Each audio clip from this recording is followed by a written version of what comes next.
Vamos a estar abriendo la palabra del Señor ahí en el libro de Eclesiastés. Vamos a continuar con la enseñanza de este interesante libro. Yo les voy a invitar que vayan a Eclesiastés, el capítulo 3, versículos 16 al 22. Estaremos dando lectura a estos versículos. Ustedes me siguen con su vista y voy a leer estos versículos, y la palabra de Dios dice de la siguiente manera: Vi más debajo del sol, en lugar de juicio hay impiedad, y en lugar de la justicia hay iniquidad. Y dije yo en mi corazón: al justo y al impío juzgará Dios, porque ahí hay un tiempo para todo lo que se quiere y para todo lo que se hace. Dije en mi corazón: es así por causa de los hijos de los hombres, para que Dios los pruebe y para que vean que ellos mismos son semejantes a las bestias. Porque lo que sucede a los hijos de los hombres y lo que sucede a las bestias, un mismo suceso es. Como mueren los unos, así mueren los otros. Y una misma respiración tienen todos, ni tiene más el hombre que la bestia, porque todo es vanidad. Todo va a un mismo lugar, todo es hecho del polvo, y todo volverá al mismo polvo. ¿Quién sabe que el espíritu de los hijos de los hombres sube arriba, y que el espíritu del animal desciende abajo a la tierra? Así pues he visto que no hay cosa mejor para el hombre que alegrarse en su trabajo, porque esta es su parte, porque ¿quién lo llevará para que vea lo que ha de ser después de él? El mensaje anterior, hermanos, estuvimos hablando sobre una de las anomalías que el rey Salomón vio en este mundo. Y esa anomalía son las injusticias que él veía que se cometían en las cortes y en los tribunales. Y una de las objeciones, hermanos, que vimos el domingo anterior, la primera objeción es: si el plan de Dios es perfecto, si el plan de Dios es apropiado, como escribió Salomón, entonces ¿por qué hay anomalías en este mundo? ¿Por qué la primera anomalía que vemos son las injusticias de los tribunales, las injusticias que hay en las cortes de justicia? Que los jueces deberían de impartir justicia, y ellos lamentablemente son los primeros en impartir injusticia.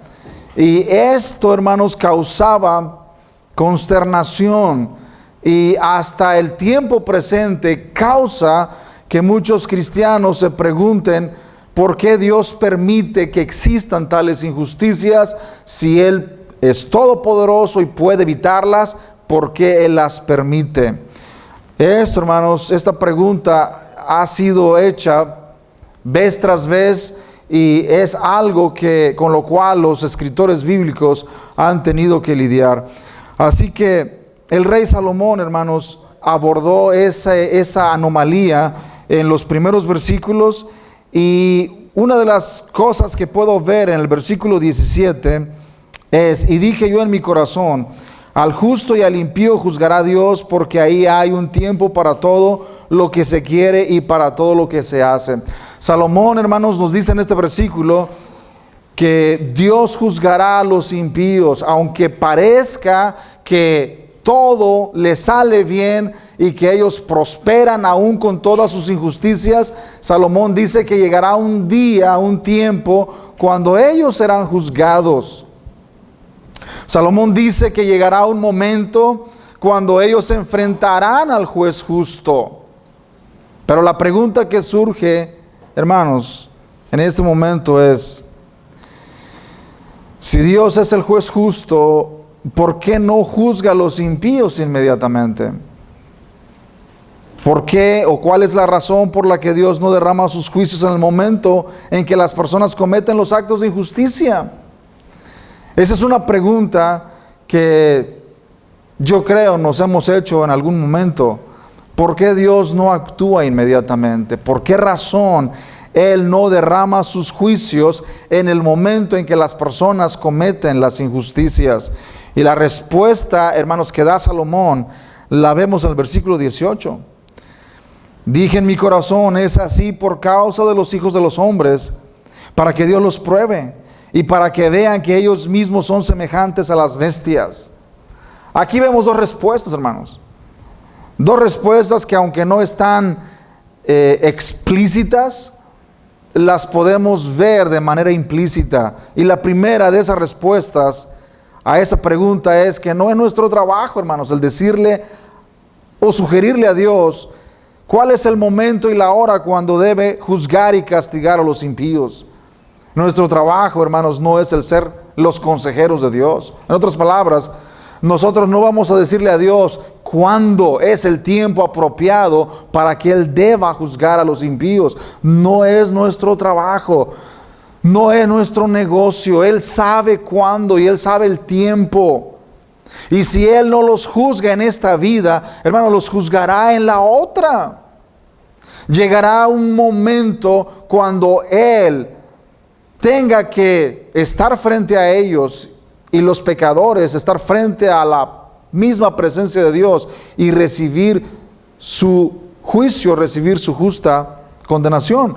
Así que no es nuestro problema, no es nuestro negocio, hermanos, el aconsejarle a Dios cuando Él debe de juzgar a las personas, juzgar a los pecadores.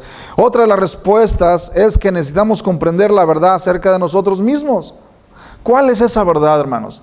La verdad sobre nosotros mismos, dice Salomón, es que tenemos que entender de una vez por todas que no existe mucha diferencia entre nosotros y los animales. Salomón dice que los hijos de los hombres son como las bestias, son como los animales. Quiero decirles que estos versículos, hermanos, se han muy mal interpretado. Incluso los testigos de Jehová han formulado toda una doctrina de estos versículos.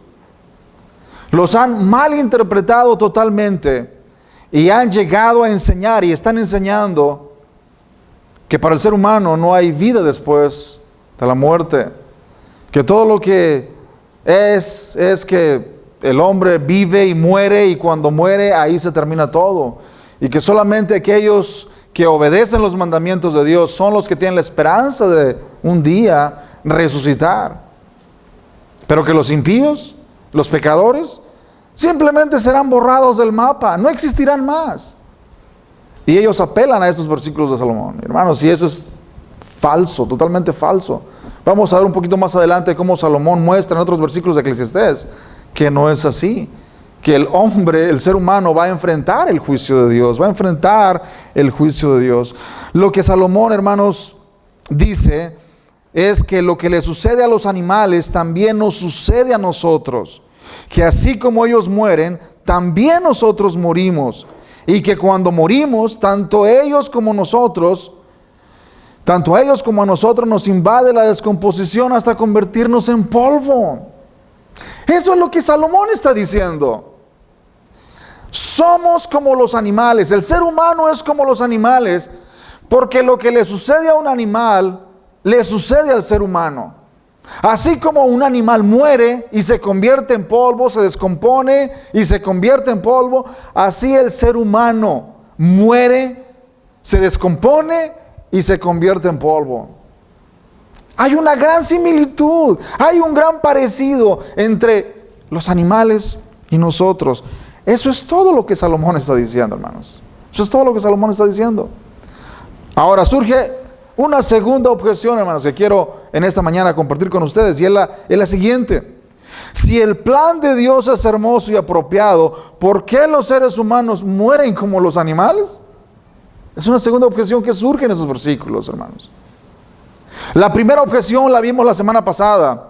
Si el plan de Dios es hermoso, perfecto, ¿por qué hay injusticias en los tribunales? Y la segunda objeción de esta mañana es, si el plan de Dios es hermoso, perfecto y apropiado, ¿por qué los seres humanos mueren como los animales? Interesante pregunta, hermanos.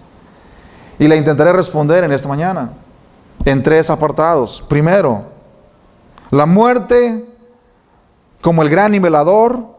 Segundo, uno de los propósitos de la muerte. Y tercero, una pregunta: ¿hay vida después de la muerte?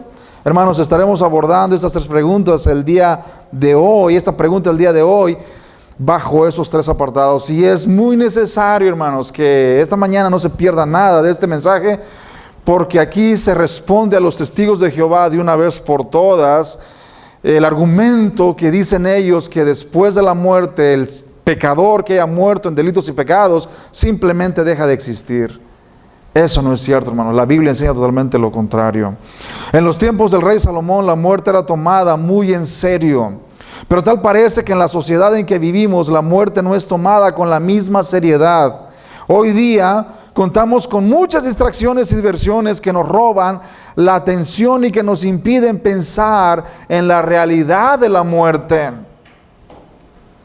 Tenemos muchas distracciones, hermanos, en qué ocupar nuestro tiempo, ¿no es cierto?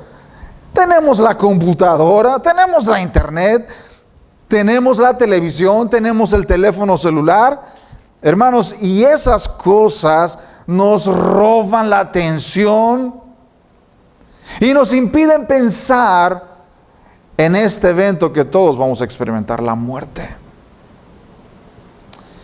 En el tiempo de Salomón, hermanos, no existía internet, no existía computadora, no existía televisión, no existía teléfono celular, y por lo tanto las personas pensaban en la muerte más seguido.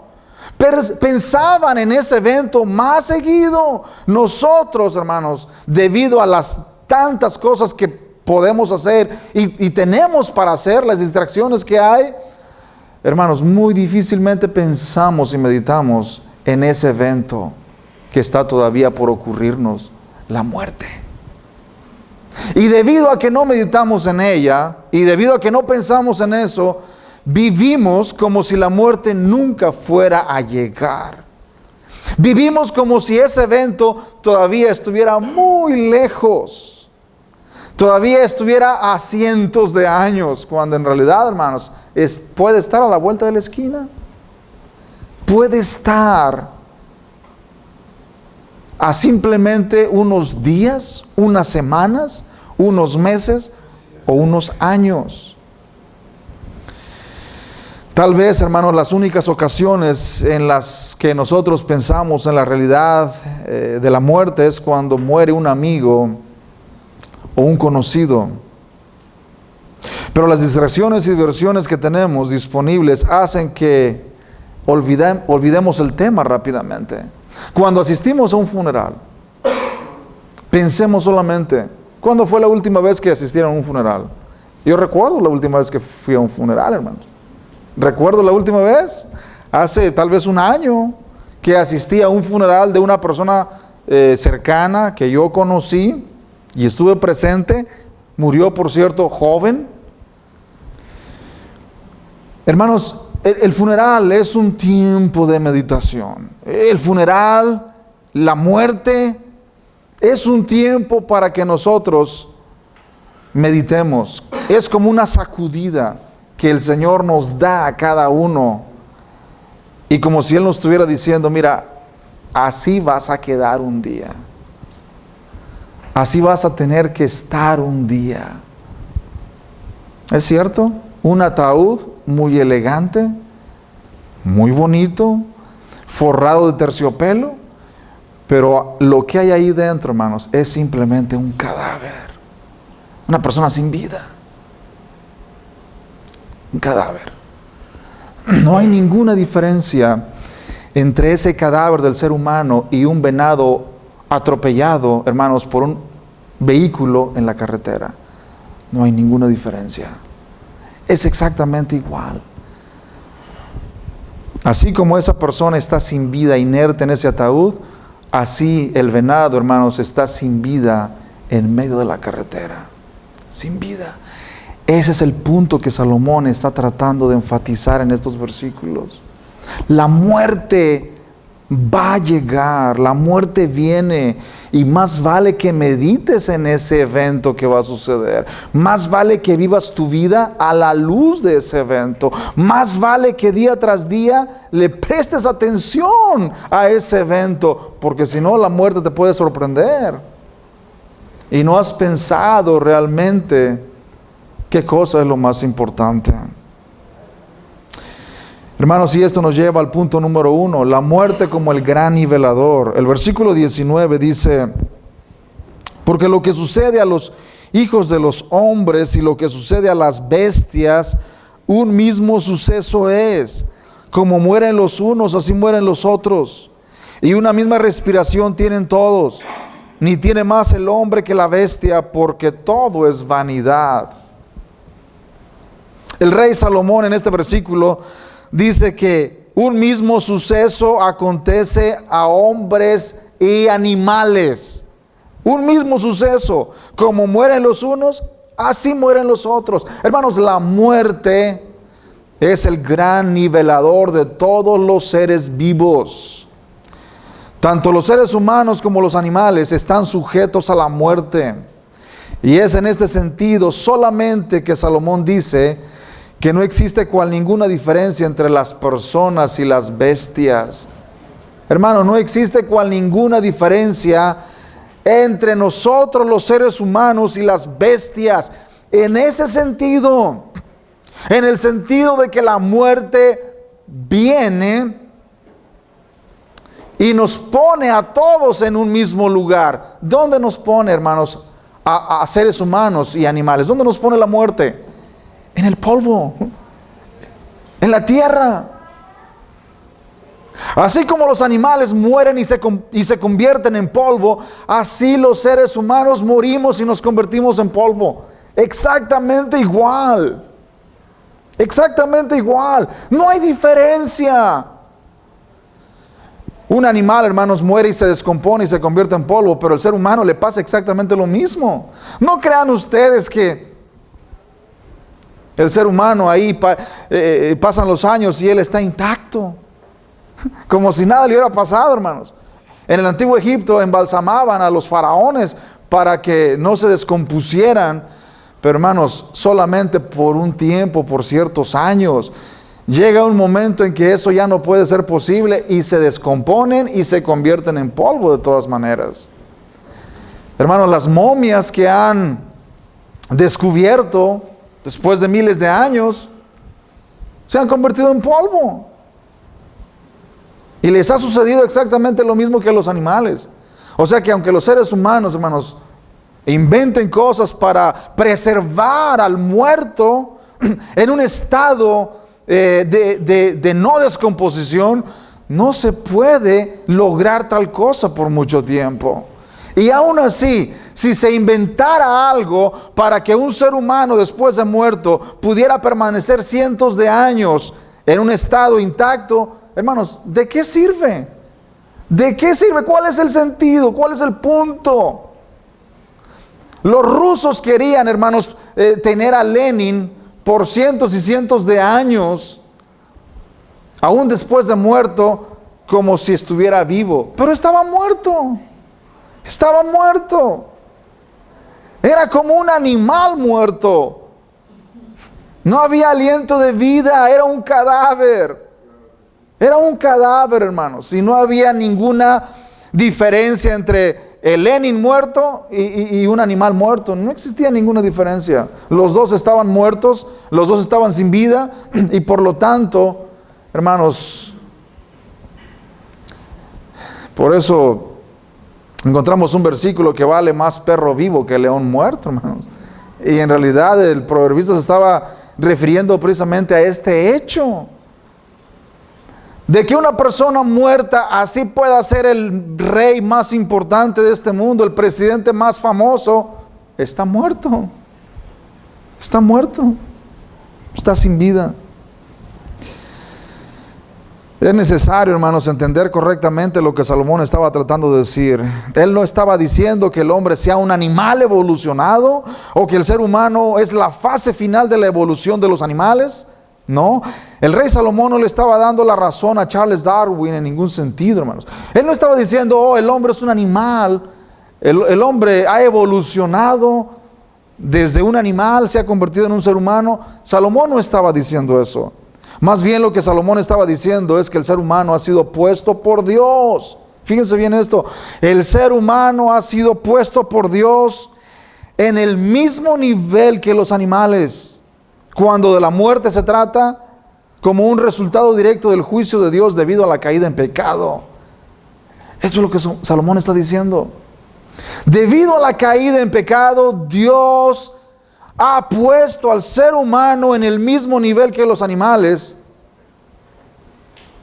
por la razón de que ellos desearon convertirse en dioses. Querían llegar a ser divinos.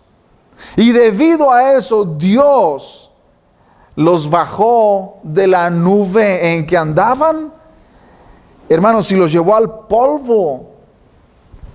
Dios, hermanos, los puso en el polvo de la tierra porque ellos deseaban ser como Dios. Vayamos a Génesis capítulo 3. Génesis 3, 1 al 6. Pero la serpiente era astuta más que todos los animales del campo que Jehová Dios había hecho, la cual dijo a la mujer: ¿con qué Dios os ha dicho no comáis de todo árbol del huerto? Y la mujer respondió a la serpiente: del fruto de los árboles del huerto podemos comer, pero del fruto del árbol que está en medio del huerto, dijo Dios, no comeréis de él ni le tocaréis para que no muráis. Entonces la serpiente dijo a la mujer: no moriréis, sino que sabe Dios que el día que comáis de él serán abiertos vuestros ojos y seréis como Dios, sabiendo el bien y el mal. Hermanos, en el hebreo dice: y serán como dioses. Y serán como dioses, sabiendo el bien y el mal. Y vio la mujer que el árbol era bueno para comer y que era agradable a los ojos, y árbol codiciable para alcanzar la sabiduría, y tomó de su fruto y comió, y dio también a su marido, el cual comió así como ella. Hermanos, aquí vamos a aprender otra gran verdad. La pregunta: ¿cuál fue la razón para la caída en pecado? ¿O por qué Adán y Eva cayeron en pecado? ¿Cuál fue la razón que ellos hayan caído en pecado? La respuesta es: porque desearon convertirse en dioses. Porque desearon ser como Dios mismo. Esa fue la tentación de la serpiente. Eso fue lo atractivo de Satanás. Dios sabe que el día que ustedes coman de este árbol serán como dioses. Se convertirán en dioses, en otras palabras. Se convertirán en dioses. Hermanos, y Adán y Eva, especialmente la mujer, ante esa tentación y ante esa posibilidad de convertirse en una diosa, de ser como Dios, hermanos, fue muy irresistible. Fue muy irresistible. Y ellos, hermanos, alargaron su mano y tomaron del fruto prohibido, porque desearon convertirse en dioses. Esta fue la tentación en realidad. Desearon convertirse en dioses. Salomón conocía las escrituras hebreas y él sabía cuál había sido el motivo de la caída en pecado de Adán y Eva. Cuál había sido la razón por la cual ellos cayeron. Y debido a ese engaño de Satanás, Adán y Eva pensaron que podían ascender al mismo nivel de la divinidad si tomaban el fruto prohibido. Pero les sucedió todo lo contrario. Debido a su desobediencia, fueron puestos por Dios en el mismo plano que los animales. Veamos en Génesis 3, capítulo 3, versículo 17 al 19. Veamos cómo dice. 3 de Génesis, versículo 17 al 19, dice: y al hombre dijo: por cuanto obedeciste a la voz de tu mujer y comiste del árbol de que te mandé diciendo, no comerás de él, maldita será la tierra por tu causa. Con dolor comerás de ella todos los días de tu vida, espinos y cardos te producirá y comerás plantas del campo. Con el sudor de tu rostro comerás el pan hasta que vuelvas a la tierra, porque de ella fuiste tomado, pues polvo eres y al polvo volverás. Ahí está el resultado, hermanos, de querer convertirse en dioses. Lejos de convertirse en dioses, hermanos, se convirtieron, ¿saben en qué? En animales. Lejos de convertirse en dioses, Dios los puso en el mismo nivel que los animales. Hermanos, porque si ellos hubieran obedecido al Señor y se hubieran sometido a los mandamientos de Dios, obedeciéndole en todo, ellos hubieran comido del fruto del árbol de la vida y ellos no hubieran muerto jamás. Pero lejos de comer del árbol de la vida, ellos comieron del fruto del bien y del mal, del conocimiento del bien y del mal, ese fruto prohibido, hermanos, y queriendo convertirse en dioses, ellos se convirtieron, hermanos, en seres humanos cuyo destino en esta vida es ser y terminar como los animales, en el polvo. Ahí terminamos todos, en el polvo. Porque del polvo fuimos tomados y al polvo volveremos.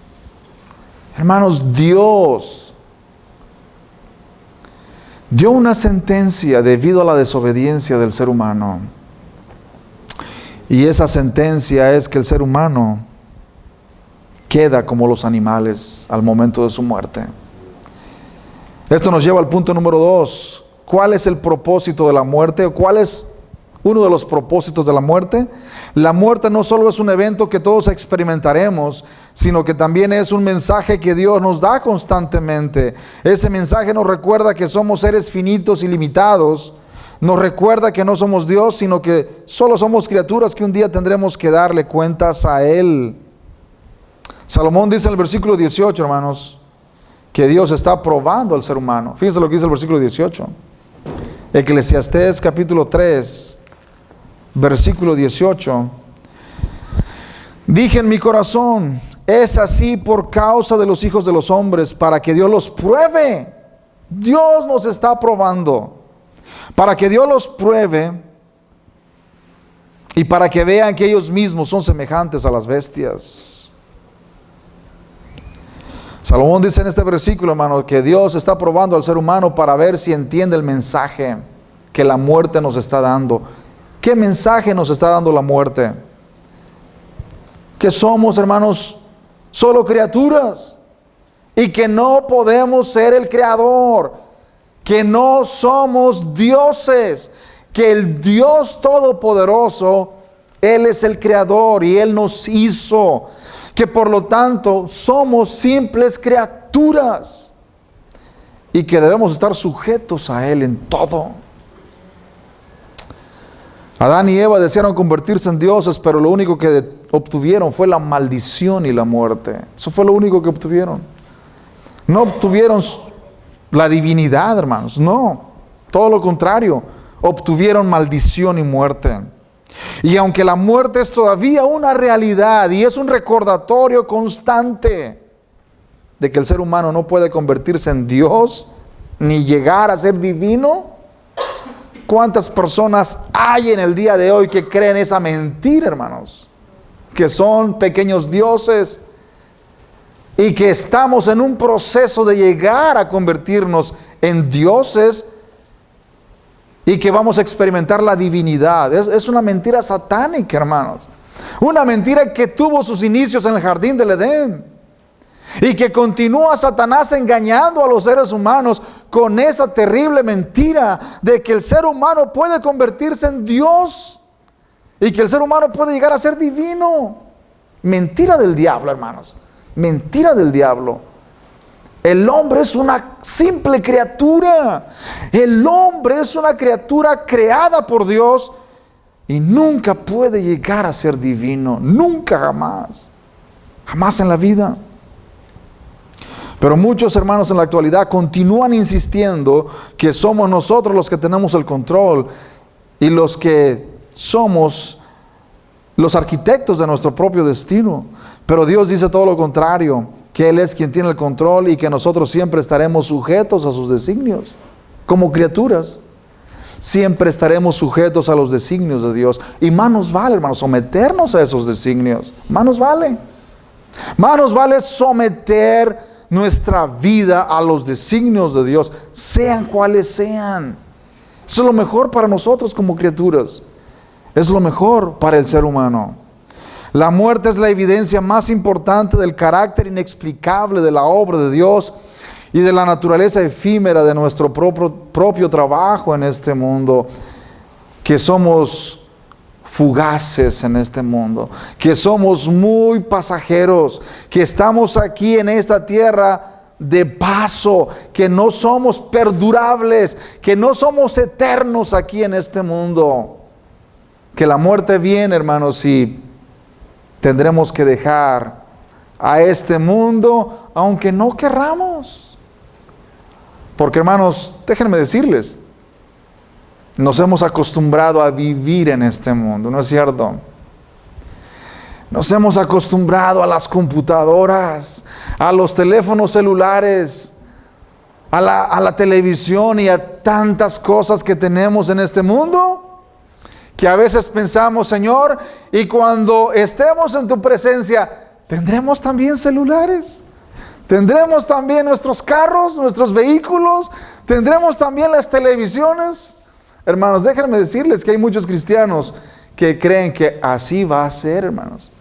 Que en aquel tiempo, cuando, bueno, ese va a ser tema para otra ocasión, pero muchos creen, hermanos, que lo que tenemos en este mundo lo vamos a tener en la otra vida después de la resurrección, pero sin pecado. Y si es así, hermanos, eso será fantástico y grandioso, porque ahora tendremos no solamente vida eterna, no solamente seremos impecables, pero también podremos disfrutar de todas las cosas que nos gustan y que disfrutamos hacer. Así que si esto es una realidad, hermanos, la resurrección de entre los muertos será una vida muy gloriosa y muy hermosa. El punto número 3, y con esto termino, hermanos, ¿hay vida después de la muerte? Hay vida después de la muerte. El versículo 21 dice: ¿quién sabe que el espíritu de los hijos de los hombres sube arriba y que el espíritu del animal desciende abajo a la tierra? Salomón aquí hace una pregunta, hermanos, y dice: ¿quién sabe? ¿Quién sabe que el espíritu de los hijos de los hombres sube arriba y que el espíritu del animal desciende abajo a la tierra? Muchos creen, hermanos, que lo que dice Salomón en los versículos 20 y 21 niega la realidad de la existencia de los seres humanos después de la muerte. Los testigos de Jehová apelan a estos versículos para enseñar precisamente eso. Pero Salomón, hermano, no está negando en ningún momento que el espíritu del hombre suba a la presencia de Dios. No niega eso. Y hay algunas razones para ello, hermanos. Walter Kaiser, en su comentario de Eclesiastés, dice que el versículo 21 en el hebreo original no es una pregunta. No es una pregunta. Él dice que es una afirmación. Y esa afirmación en el hebreo dice lo siguiente: el espíritu de los hijos de los hombres sube arriba y el espíritu del animal desciende abajo a la tierra. Este comentarista, hermanos, es un erudito del Antiguo Testamento, es un profesor de un seminario y es alguien que conoce muy bien el hebreo, y él dice que en realidad los traductores, al traducir este versículo, hacen una pregunta, pero que esa pregunta no está en el hebreo, que el hebreo tiene una afirmación, que Salomón está diciendo que el espíritu de los hijos de los hombres sube hacia arriba y el espíritu de los animales desciende abajo a la tierra. Hermanos, si Walter Kaiser tiene razón en esto, entonces esto tiene mucho sentido, y esto en realidad concuerda con lo que Salomón escribió en Eclesiastés capítulo 12 versículo 7. Vayamos a Eclesiastés 12 versículo 7, y él escribió lo siguiente: y el polvo vuelva a la tierra como era, y el espíritu vuelva a Dios que lo dio. En este versículo Salomón está expresando claramente, hermanos, que el polvo vuelve a la tierra porque fuimos hechos del polvo, pero el espíritu que Dios nos dio vuelve a Dios, sube a Dios quien lo dio. Así que, hermanos, en realidad lo que Salomón está diciendo en el versículo 21 del capítulo 3 es que el espíritu de los hijos de los hombres sube arriba y el espíritu de las bestias desciende abajo a la tierra. En otros versículos, por ejemplo, capítulo 3, versículo 17, dice: y dije yo en mi corazón, al justo y al impío juzgará Dios, porque ahí hay un tiempo para todo lo que se quiere y para todo lo que se hace. Aquí vemos que Salomón dice que Dios va a juzgar a las personas, tanto al justo como al impío. Si no hay vida después de la muerte, ¿cómo es posible que Dios vaya a juzgar a los impíos? En el capítulo 11, versículo 9, también vemos cómo Salomón dijo: alégrate, joven, en tu juventud, y tome placer tu corazón en los días de tu adolescencia, y anda en los caminos de tu corazón y en la vista de tus ojos, pero sabe que sobre todas estas cosas te juzgará Dios. Una vez más, Salomón dice que Dios va a juzgar a aquellos jóvenes que vivan haciendo lo que les da su regalada gana. En otras palabras, Dios va a juzgar a los jóvenes que vivan, hermanos, haciendo lo que sus ojos quieren ver y lo que su voluntad quiere hacer. Anda en los caminos de tu corazón y en la vista de tus ojos, pero sabe que sobre todas esas cosas te juzgará Dios. Dios te va a juzgar. Capítulo 12, versículo 14. Porque Dios traerá toda obra a juicio, juntamente con toda cosa encubierta, sea buena o sea mala. Aquí vemos una vez más que Salomón creía en el juicio, hermanos. Las personas mueren, pero van a enfrentar el juicio de Dios y serán traídas a juicio juntamente con toda cosa que haya sido encubierta, que esté encubierta, sea buena o sea mala. Como conclusión, hermanos, digo lo siguiente: lo que Salomón escribió, lo escribió aunque no tenía la revelación final de Dios como la tenemos ahora nosotros. Debido a que vivimos de este lado de la cruz, podemos comprender que la muerte no es el fin del ser humano. Debido a que Cristo se levantó de la tumba venciendo a la misma muerte. Ahora, de este lado de la cruz podemos entender claramente, aún mejor que Salomón, porque Salomón vivió antes de Cristo. Él no le tocó experimentar o no le tocó ver, ni fue testigo de la resurrección de Cristo. Pero ahora nosotros, 2000 años después de la muerte de Cristo, hermanos, tenemos el testimonio de los que lo vieron resucitado. No solamente los discípulos que anduvieron con él en vida, pero también el apóstol Pablo, que nunca lo conoció en persona, aún así él lo vio al Cristo resucitado. Y por eso, hermanos, estuvo dispuesto Pablo a morir por causa del evangelio, porque vio al Cristo resucitado. Él se dio cuenta, hermanos, que los muertos van a volver a vivir, resucitan. Y él dijo en Corintios: si los muertos no resucitan, vana es nuestra fe. Vamos a cerrar nuestras Biblias, vamos a dejar las iglesias y vamos a vivir nuestras vidas, que al fin y al cabo los muertos no resucitan. Pero, hermanos, el apóstol Pablo estaba dispuesto a morir por lo que creía, porque él había visto al Cristo resucitado. Por lo tanto, hermanos, hay vida después de la muerte. Hay vida después de la muerte. Los seres humanos serán juzgados conforme a lo que hayan hecho. Pongámonos de pie esta mañana.